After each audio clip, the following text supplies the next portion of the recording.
कि मंजिल क्या, रास्ता क्या, हौसला है तो फासला क्या। आप सभी का मैं डीके सर आप सभी को गुरुकुल आर्मी ऑनलाइन प्लेटफॉर्म की तरफ से स्वागत करता हूं, अभिनंदन करता हूं। आज की क्लास होगी आपके अग्निवीर बेस, जिसमें दिल्ली पुलिस, आरपीएफ, रेलवे पटवारी, एसएससी, जीडी सभी को ऐड किया है। साथ ही में आपके राजस्थान पुलिस वालों को भी ऐड किया गया है। ब्रह्मास्त्र सीरीज है आज की इंपॉर्टेंट क्लास, जिसमें आपके जीके के इंपॉर्टेंट क्वेश्चन, साथ ही में जीएस के भी इंपॉर्टेंट क्वेश्चन रहेंगे। तो बिना किसी देरी के क्लास का आगाज करेंगे। एक बार सेशन को सभी बच्चे शेयर कर दीजिए।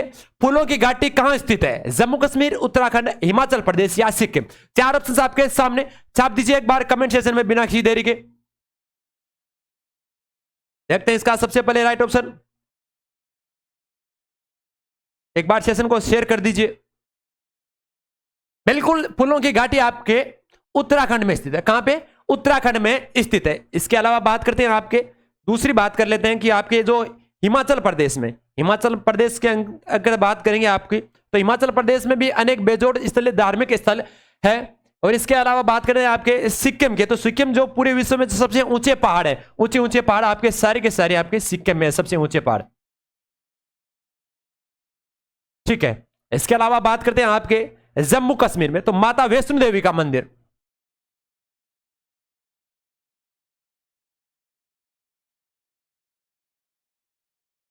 माता वैष्णो देवी का जो मंदिर है वो आपके जम्मू कश्मीर में स्थित है, जो सबसे प्रसिद्ध धार्मिक स्थल माना जाता है। जिम कार्बेट जो राष्ट्रीय भारतीय उद्यान है वो आपका उत्तराखंड में स्थित है।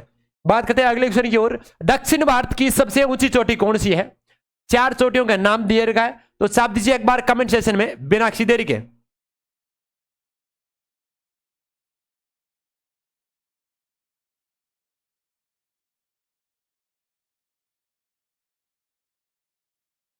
देखते हैं, छाप दीजिए एक बार कमेंट सेशन में बिना किसी देरी के। दक्षिण भारत की सबसे ऊंची चोटी, बिल्कुल इसका राइट ऑप्शन होगा आपका अनाईमुड़ी। कौन सा होगा? अनाईमुड़ी होगा, और दक्षिण भारत की सबसे ऊंची चोटी है। बात करें अमरकंटक की पहाड़ी, यह भी एग्जाम में बहुत बार पूछा जाता है। तो अमरकंटक की पहाड़ी कहां स्थित है? भारत के मध्य प्रदेश में। कहां पे? भारत का जो मध्य प्रदेश राज्य उसमें स्थित है। अगर उसमें जिला पूछ लिया जाए तो जिला कौन सा राज्य में? आपके अनूपपुर जिले में, अनूपपुर जिले में यह स्थित है। ठीक है, अमरकंटक की पहाड़ी। ठीक है, बात करेंगे आपके आगे। रामप्रसाद बिस्मिल्लाह को फांसी कहां दी गई थी? तो छाप दीजिए एक बार कमेंट सेशन में, कानपुर, वाराणसी, लखनऊ या गोरखपुर? छाप दीजिए एक बार कमेंट सेशन में।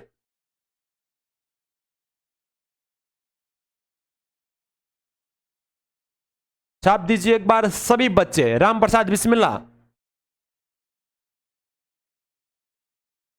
बिल्कुल सर, रामप्रसाद बिस्मिल्लाह को फांसी कहां दी गई थी? आपकी गोरखपुर में दी गई थी। इसके अलावा बात करते हैं आपके शहीद भगत सिंह, राजगुरु और सुखदेव, उनको फांसी कहां दी गई थी? आपके लाहौर के सेंट्रल जेल में फांसी दी गई थी, जो पाकिस्तान ने इस जगह जहां पे मस्जिद बना दी है। ठीक है, बात करेंगे अगले क्वेश्चन की ओर कि मध्य रेलवे का मुख्यालय कहां स्थित है? कलकत्ता, बंबई, नई दिल्ली या नागपुर? चार ऑप्शन आपके सामने, छाप दीजिए एक बार कमेंट सेशन में बिना किसी देरी के। बिल्कुल मेरे शहर मध्य प्रदेश, जो मध्य रेलवे का मुख्यालय है आपका, वो कहां पे है? आपके बंबई में। कहां है? बंबई में। बात करेंगे अगले क्वेश्चन की कि भारतीय वन अनुसंधान संस्थान कहां स्थित है? छाप दीजिए एक बार कमेंट सेशन में, भारतीय वन अनुसंधान संस्थान कहां स्थित है?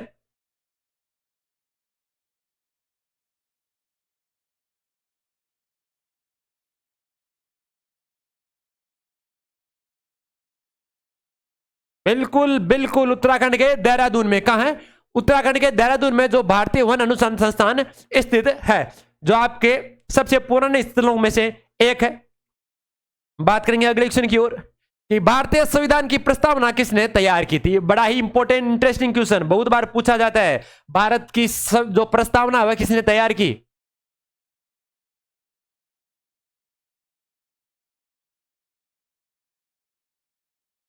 बिल्कुल, जो संविधान की जो प्रस्तावना है वो आपके उद्देश्य संकल्प के आधार पर है।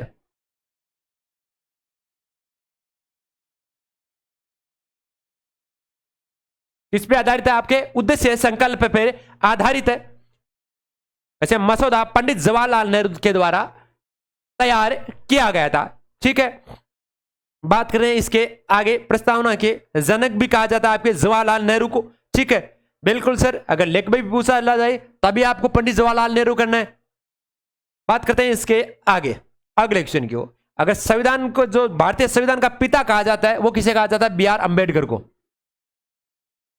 पिता। ठीक है,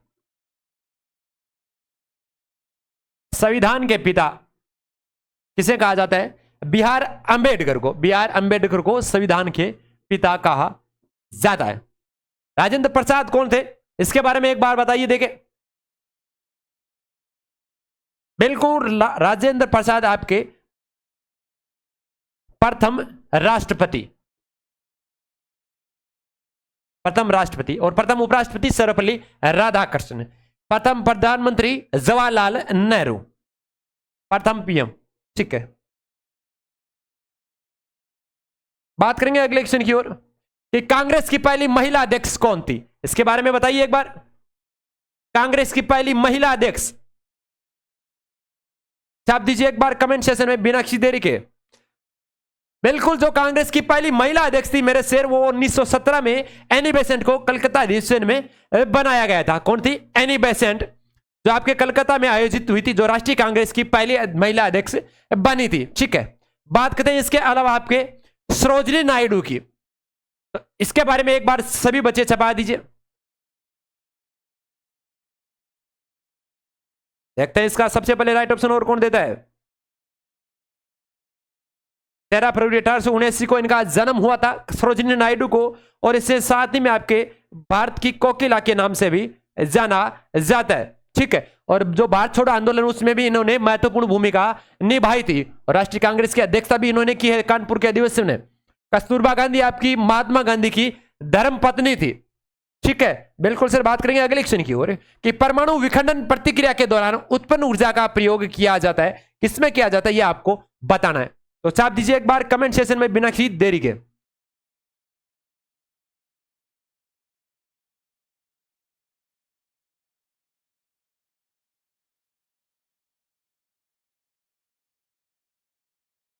देखते हैं इसका सबसे पहले राइट ऑप्शन कौन देता है। परमाणु विखंडन प्रतिक्रिया के दौरान उत्पन्न ऊर्जा का प्रयोग बिजली बनाने में, किसमें? बिजली बनाने में किया जाता है। बात करते हैं आगे कि निम्न में से कौन सी महामारी या महामारी और स्थानीय दोनों की प्रकार की बीमारी है।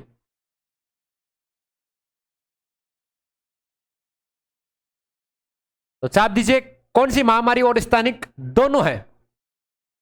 टाइफाइड, पोलिया, हैजा या कसरा। तो छाप दीजिए एक बार कमेंट सेशन में बिना किसी देरी के। बिल्कुल मेरे सर, इसका राइट ऑप्शन होगा आपका हैजा। कौन सा होगा? हैजा होगा। बात करेंगे अगले क्वेश्चन की ओर कि रेजिन क्या है। रेजिन क्या है? एक वायरस है, एक बहुलक है, या सर्च इंजन है, या मेलवेयर है। 4 ऑप्शन आपके सामने, छाप दीजिए एक बार कमेंट सेशन में।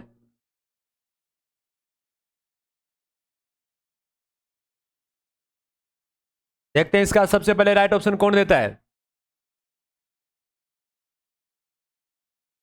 बिल्कुल, रेंजिन एक मेलवेयर है। क्या है? मेलवेयर। बात करेंगे अगले क्वेश्चन की ओर कि रडार में किस प्रकार की तरंगे होती है। विद्युत तरंगे, ध्वनि तरंगे, विद्युत चुंबकीय तरंगे, या उपयुक्त में से कोई नहीं। तो कौन सी तरंगे होती है ये आपको बताना है।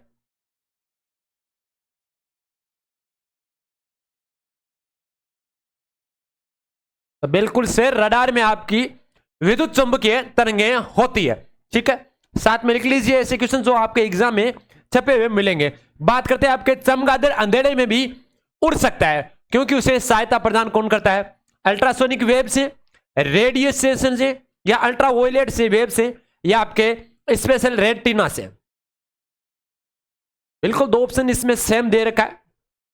तो साफ दीजिए एक बार कमेंट सेशन में कि आपका है या अल्ट्रावायलेट है। थोड़ा चेंज है, अल्ट्रावायलेट वेव है और अल्ट्रासोनिक है, बस इतना सा चेंज है आपका, अल्ट्रावायलेट और अल्ट्रासोनिक।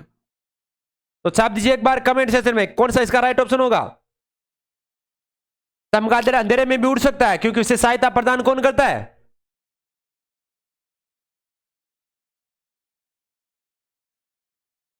बिल्कुल सर, अल्ट्रासोनिक वेव से वो उड़ सकता है। बात कर रहे हैं अगले क्वेश्चन की कि जल में स्थायी कठोरता का कारण है magnesium carbonate, calcium bicarbonate, zinc chloride या कैल्शियम क्लोराइड। तो कौन सा इसका राइट ऑप्शन होगा, एक बार सभी बच्चे कमेंट सेक्शन में बता दीजिए। देखते हैं इसका सबसे पहले राइट ऑप्शन कौन देता है। बिल्कुल सर, जल में जो स्थायी कठोरता होती है वो आपके किस कारण होती है, कैल्शियम क्लोराइड के कारण होती है जल की जो स्थायी कठोरता। बात करेंगे अगले क्वेश्चन की कि केतली में पानी का गर्म होना उदाहरण है, किसका उदाहरण है, रेडिएशन का, संघनन का, समाहन का या चावल का या चालन का। तो किसका होगा, एक बार कमेंट सेक्शन में सभी बच्चे बता दीजिए। देखें तो बिल्कुल सर, जो केतली में पानी का गर्म होता है वो गर्म किसके कारण रहता है, संवहन का कारण होता है, यह संवहन का उदाहरण है। बात करेंगे सबसे हल्की धातु कौन सी होती है, यह आपको बताना है। तो बता दीजिए एक बार कमेंट सेक्शन में राइट ऑप्शन बिना किसी देरी के मेरे शेर। सबसे हल्की धातु बिल्कुल बिल्कुल कौन सी होती है मेरे शेर, लिथियम होती है। कौन सी होगी, लिथियम होगी। और सबसे भारी धातु कौन सी होगी, ओस्मियम होगी। ठीक है, बात करेंगे आपके अगले क्वेश्चन की ओर कि नदी का जल प्रदूषण किससे मापा जाता है, कि नदी में जो जल प्रदूषण होता है उसको किसके द्वारा मापा जाता है, यह आपको बताना है। जल में घुली नाइट्रोजन की मात्रा से, या जल में घुली ऑक्सीजन की मात्रा से, या ओजोन की मात्रा से, या क्लोरीन की मात्रा से, किस की मात्रा से मापा जाएगा कि जल आपका जो प्रदूषक है या कितना प्रतिशत प्रदूषक, यह बताना है। बिल्कुल मेरे शेर, जो जल में घुलनशील ऑक्सीजन होती है, क्या ऑक्सीजन, O2 से पता लगा जा सकता है कि यह कितना आपका प्रदूषक है और कितना नहीं है। बात करेंगे अगले क्वेश्चन की ओर कि प्रोटॉन की खोज किसने की थी। तो सभी बच्चे कमेंट सेक्शन में बता दीजिए एक बार, प्रोटॉन की खोज किसने की थी।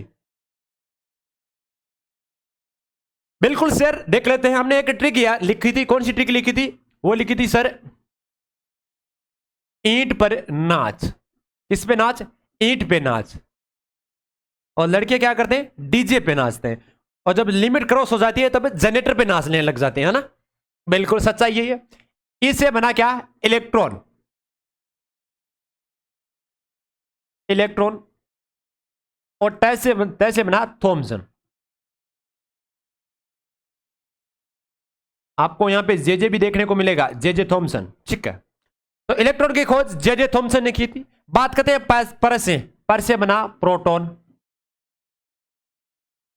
और र से बना आपका रदरफोर्ड। कौन बना, रदरफोर्ड। ठीक है, तो प्रोटॉन की खोज किसने की थी, रदरफोर्ड ने। आगे बात करते हैं नाच ने जा अंगन टेढ़ा, तो नाच से बना न्यूट्रॉन। ठीक है, और च से बना चैडविक, जेम्स चैडविक। ठीक है, ईंट पर नाच, ई से बना इलेक्ट्रॉन, ट से बना थॉमसन। पर से बना प्रोटॉन, र से बना रदरफोर्ड। ना से बना न्यूट्रॉन, च से बना चैडविक। ठीक है सर, बिल्कुल सर। बात करेंगे अगले क्वेश्चन की ओर। अगली बात करते हैं छत्तीसगढ़ की राजधानी कौन सी है। तो मेरे से राजधानियों से रिलेटेड आपको एग्जाम में बहुत बार पूछा जाता है। और आपका अगर किसी बच्चे ने एग्जाम दिया है, आप सभी ने, तो आप जिन बच्चों ने आर्मी का पेपर दिया, किसने, जिन बच्चों ने आर्मी का पेपर दिया है उन बच्चों को पता है सबको कि आपकी राजधानी से रिलेटेड हर एग्जाम में क्वेश्चन देखने को मिलता है। और एक क्वेश्चन आपको दिल्ली पुलिस में भी देखने को मिलता है। तो राजधानी जितनी भी है, इन राजधानियों को आप याद कर रखना कि किस राज्य की राजधानी कौन सी है। बहुत बार एग्जाम में पूछा जाता है, छाप के रखना एक बार सभी बच्चे। बिल्कुल बताइए एक बार, छत्तीसगढ़ की राजधानी आपकी रायपुर होगी। कौन सी होगी, छत्तीसगढ़ की आपकी राजधानी कौन सी होगी मेरे शेर, रायपुर होगी। इसके अलावा जो इंपॉर्टेंट आपके अभी तक आर्मी में पूछे गए हैं उनके बारे में थोड़ी सी भी चर्चा और कर लेते हैं। आपके छत्तीसगढ़ की रायपुर हो गई। तो इसके अलावा बात कर लेते हैं आपके नागालैंड की, किसकी, नागालैंड की। तो नागालैंड की राजधानी कौन सी है जो पूछी गई है अभी तक, कोहिमा। कौन सी होगी, नागालैंड की राजधानी होगी आपकी कोहिमा। और इसके अलावा बात करते हैं आपके उड़ीसा की, उड़ीसा के कौन सा होगा, भुवनेश्वर।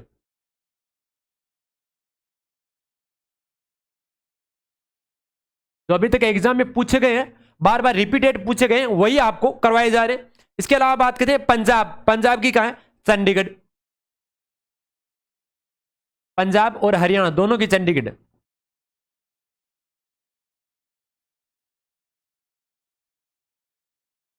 पंजाब और हरियाणा दोनों की कहां है, चंडीगढ़ है मेरे शेर, ठीक है।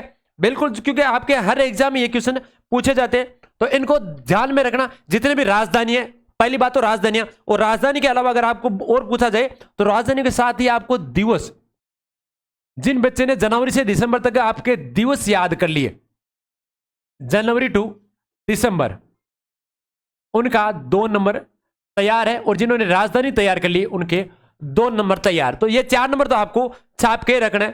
बात करते हैं आपके आंध्र प्रदेश की। आंध्र प्रदेश की कौन सी है, अमरावती।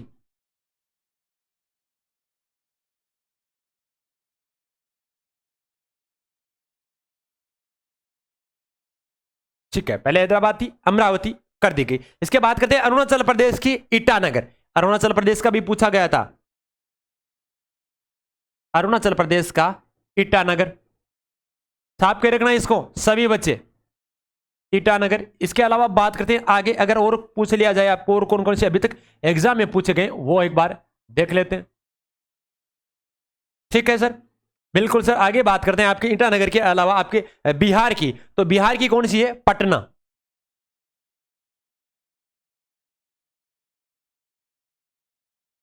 बिहार की क्या होगी मेरे सिर, पटना होगी, ठीक है।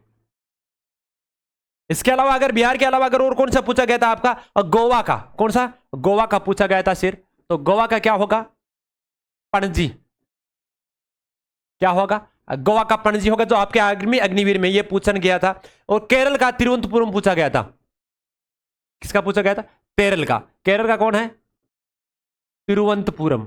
और इसके साथ केरल की एक बात और पूछी गई थी, वो पूछी गई थी केरल की भाषा कौन सी है। तो भाषा कौन सी है, मलयालम भाषा है। और तमिलनाडु की चेन्नई, ठीक है। राजस्थान की जयपुर, सिक्किम की गैंगटॉक। तो सिक्किम की भी याद रखना, सिक्किम की गैंगटॉक, यह भी इंपॉर्टेंट पूछा गया था। उत्तराखंड की देहरादून, अभी हमने बताई थी। ये किसकी है, उत्तराखंड की, ठीक है, जो अभी आपने इस क्वेश्चन में पूछी गई थी। इसके अलावा बात करें राजस्थान की जयपुर होगी, तमिलनाडु की चेन्नई, तेलंगाना की हैदराबाद। ये आपकी हैदराबाद किसकी रह गई, तेलंगाना की। क्रम से याद रखना था कि आपको कभी भी दिक्कत ना हो अगर एग्जाम में आपको पूछा जाता है। तो छत्तीसगढ़ की कहां हो गई आपकी, रायपुर, जो अभी आपने अभी बता दी थी, छत्तीसगढ़। हिमाचल प्रदेश की शिमला, झारखंड की रांची। रांची किसकी है, झारखंड की, ठीक है, बिल्कुल। इसके अलावा बात करते हैं मेघालय की शिलोंग हो गई। इसके अलावा आपके जो मिजोरम है उसकी आइजोल हो गई, मिजोरम की, यह भी पूछा गया था। मिजोरम याद रखना, मिजोरम का आइजोल। यह 3 बार पूछा गया है कंटिन्यूसली, ये याद रखना, ठीक है। एक बार स्क्रीनशॉट ले लीजिए एक बार सभी बच्चे। पश्चिम बंगाल का कलकत्ता, यह भी एक बार पूछा गया था अभी, पश्चिम बंगाल, कलकत्ता।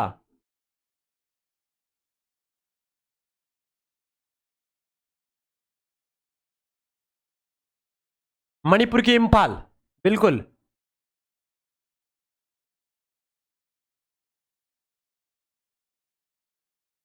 मणिपुर की कौन सी है, इंफाल है, ठीक है। एक बार स्क्रीनशॉट ले लीजिए सभी बच्चे।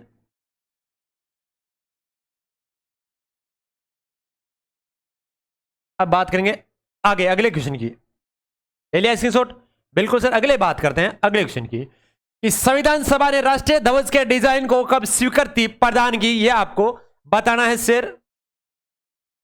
तो साफ दीजिए एक बार कमेंट सेशन में बिना किसी देरी के। राष्ट्रीय ध्वज के डिजाइन को जो स्वीकृति प्रदान की गई थी वो कब की गई थी, तो मेरे शेर 22 जुलाई 1947 को स्वीकृति प्रदान की गई थी। बात करते हैं डॉक्टर भीमराव अंबेडकर, जो आपके संविधान के पिता कहलाए जाते हैं, जिनका जन्म स्थान कौन सा है यह आपको बताना है। भारत के लेजेंड डॉक्टर भीमराव अंबेडकर, बिल्कुल इनका राइट ऑप्शन होगा महू, मध्य प्रदेश, ठीक है। और संविधान बनाने में महत्वपूर्ण भूमिका रही थी। और संविधान बनने में पूरा समय कितना लगा था, 2 वर्ष लगा था, 2 वर्ष 11 माह और 18 दिन, 2 वर्ष 11 माह और 18 दिन लगे थे मेरे शेर। प्रारूप समिति के अध्यक्ष भी आपके भीमराव अंबेडकर थे।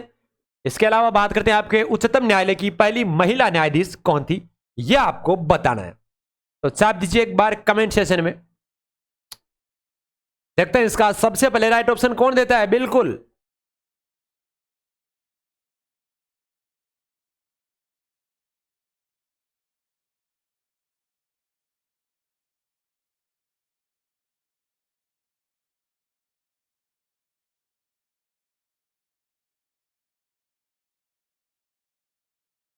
बिल्कुल मेरे शेर, उच्चतम न्यायालय की जो पहली महिला न्यायाधीश थी वो आपकी मीरा साहिब फतिमा बीबी, इसका राइट ऑप्शन होगा। बात करते हैं आपके अगले क्वेश्चन की ओर कि निम्नलिखित में से कौन सा कथन असत्य है। भारत के क्षेत्रफल में 27.7 भाग पठारी, भारत के क्षेत्रफल में 48% भाग मैदानी, या रथ का अधिकांश विस्तार 8.4 से उत्तर से 36 डिग्री 6 मिनट उत्तरी, या भारत के क्षेत्रफल का 29.3% भाग परवर्ती। तो कौन सा इसका राइट ऑप्शन होगा।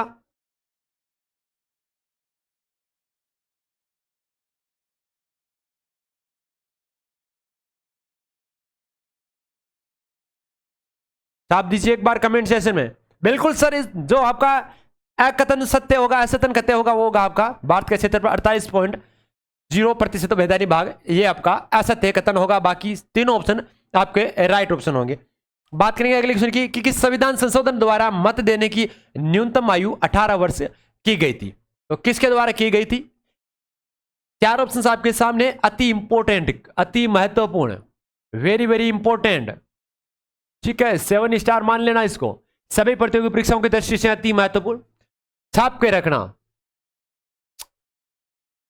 बिल्कुल ये एग्जाम में पूछा गया था, एसएससी सीएचएसएल में भी क्वेश्चन पूछा गया है। बिल्कुल मेरे शेर, जो संविधान संशोधन 61वां कौन सा था, 61वें संविधान संशोधन अधिनियम 1989 के तहत जो वोट देने की या मत देने की जो न्यूनतम आयु थी वो 18 वर्ष कर दी गई थी। उससे पहले कितनी थी, 21 वर्ष, ठीक है। बिल्कुल सर। बात करेंगे अगले क्वेश्चन की ओर कि भारत का राष्ट्रीय गीत वंदे मातरम कहां से लिया गया है। भारत का राष्ट्रीय गीत वंदे मातरम कहां से लिया गया है। आप दीजिए एक बार कमेंट सेशन में राइट ऑप्शन। चार ऑप्शन आपके दिए गए हैं, मेघदूत, राजतरंगिणी, हर्षचरित्र या आनंद मठ। देखते हैं इसका सबसे पहले राइट ऑप्शन।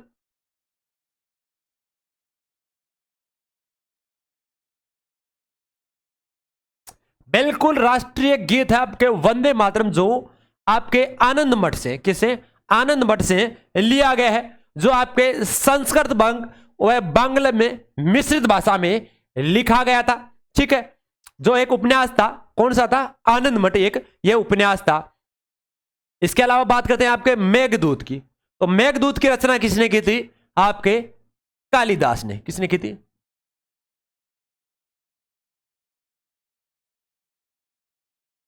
कालिदास जी के द्वारा आपके मेघदूत की रचना की गई थी। और यह संस्कृति के प्रसिद्ध कवि तथा नाटककार भी कहे जाते थे, ठीक है। बात करेंगे राजतरंगिणी। तो राजतरंगिणी की किसने की थी, कलहण के द्वारा। बात करेंगे हर्षचरित्र की, बाणभट्ट के द्वारा, बाणभट्ट के द्वारा रचित, ठीक है। आप कह रखना तीनों आपके एग्जाम में पूछे गए हैं। और आनंद मठ तो वैसे भी पूछा जाता है, बहुत बार एग्जाम में भी पूछा गया है। बात करेंगे अगले क्वेश्चन की ओर कि टिटिकाका झील कहां पर स्थित है। चार ऑप्शंस आपके सामने हैं, छाप दीजिए एक बार कमेंट सेशन में। टिटिकाका झील कहां पर स्थित है।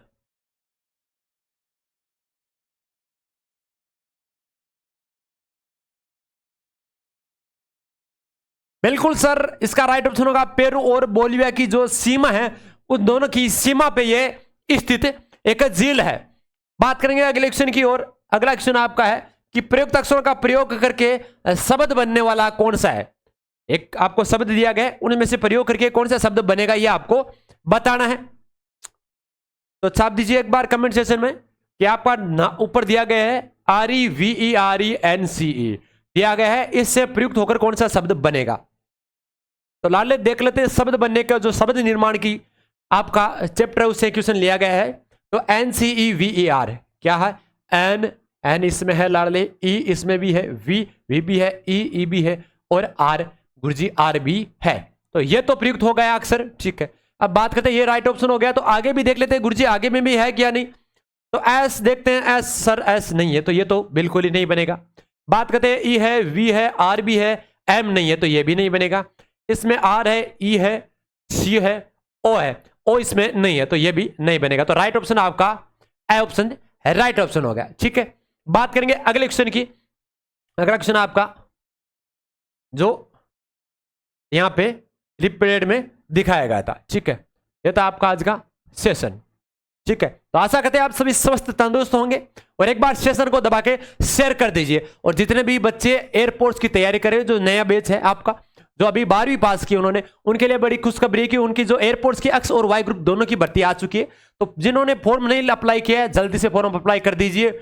और साथ ही में राजस्थान पुलिस की भर्ती भी आ चुकी है, तो राजस्थान पुलिस का भी फॉर्म भर दीजिए जल्दी से, क्योंकि उनकी भी लास्ट डेट बहुत नजदीक आएगी। अभी तो फॉर्म स्टार्ट हुआ है, तो बिना किसी देरी के फॉर्म भर दीजिए। लास्ट का वेट नहीं कर दीजिए, लास्ट डेट का, पहले लास्ट डेट से फॉर्म अप्लाई कर दीजिए और जुड़ जाए अपनी ब्रह्मास्त्र सीरीज के साथ। और शाम को 6 बजे साइंस, रात 8 बजे मैथ्स की क्लास। साथ ही में आर्मी अग्निवीर वालों के लिए भी बड़ी खुशखबरी है, उनके जो आपका एमएस का बैच वो भी चालू हो गया है, न्यू बैच, उससे जुड़िए। और साथ में जो प्रीवियस पेपर्स आपको करवाए जा रहे हैं, वो भी आपको साथ साथ में करवाए जा रहे हैं, तो उससे भी लेना ना भूले। इससे के बीच आपके इस क्लास के बीच से इजाजत लेते हैं।